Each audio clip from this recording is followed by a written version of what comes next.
Sebagai kabar pertama hari ini, pemirsa dilaporkan tewas akibat terjatuh dari lantai 2 sebuah rumah. Seorang anggota ormas tewas dengan kondisi tubuh penuh luka lebam. Dinilai banyak kejanggalan, keluarga dan ormas tempat korban mengabdi mendesak agar polisi mengusut tuntas penyebab pasti kematiannya. Suasana duka terlihat di rumah Holik Budiarto di Jalan Parangtritis, Kecamatan Patrang, Jember, Selasa siang. Sehari setelah tewasnya pria paruh baya itu, keluarga dan para kerabat tampak masih sangat terpukul.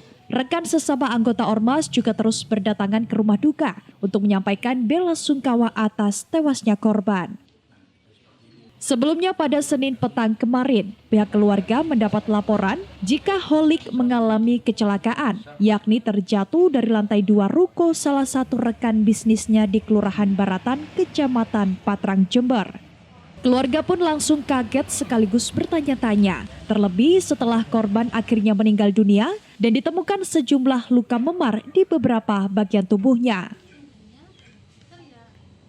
Keluarga mengaku hanya mendapatkan penjelasan singkat terkait prosedur penanganan medis dari tim dokter RSUD Dr. Subandi Jember saat korban dalam kondisi kritis. Namun untuk penyebab pasti kematian korban hingga kini masih misterius. Bilangnya sih dari itu jatuh memang gitu. Jatuh dari lantai 2. Setinggi 3,8 meter. Terus itu info yang saya dapat dari pemilik rumah. Itu sempat melihat jenazahnya, Ibu?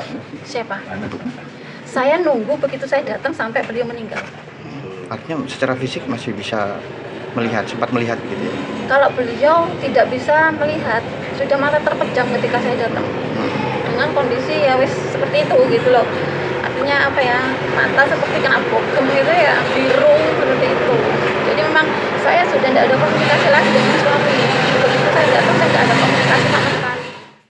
Pihak ormas pun mendesak polisi agar mengusut tuntas kasus ini, termasuk melakukan penyelidikan mendalam terkait penyebab tewasnya korban yang dinilai banyak kejanggalan. Kejanggalan dari keterangan si punya pemilik kemarin itu berubah-ubah ketika ditanya dengan beberapa rekan-rekan kita tidak konsisten. Yang kedua, ketika PRS kenapa tidak dihubungi keluarga dulu? Tiba-tiba keluarga sudah dikabari, teman-teman kita dikabari di situ, posisi sudah di IGD. Kemudian kondisi sudah kritis. Dari secara fisik mungkin? Secara fisik sudah tidak sadar diri. Ada pendarahan di situ, terus mata lebam, kepala bagian belakang itu kayak kena benturan. Di sisi lain, polisi mengaku akan melakukan penyelidikan sesuai prosedur dalam kasus ini, termasuk upaya pembongkaran makam jika keluarga menginginkan adanya otopsi. Terkait kasus ini tetap kita lakukan sesuai SOP kita, yaitu kita lakukan olah TKP dan lakukan penyelidikan terkait diduga seseorang yang meninggal karena terjatuh dari lantai 2. Ada kemungkinan untuk bisa digali kembali untuk diotopsi atau bagaimana? Betul, jadi kalau misalkan keluarga tidak untuk menuntut, nanti akan dilakukan penggalian. Korban sendiri sebelumnya pamit mendatangi TKP untuk membahas proposal sebuah proyek properti dengan pemilik ruko sekaligus rekan bisnisnya itu.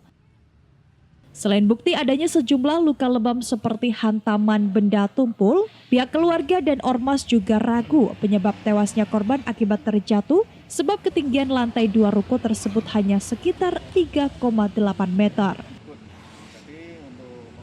Dari Patrang, Baron El Salvi mengabarkan untuk KJTV.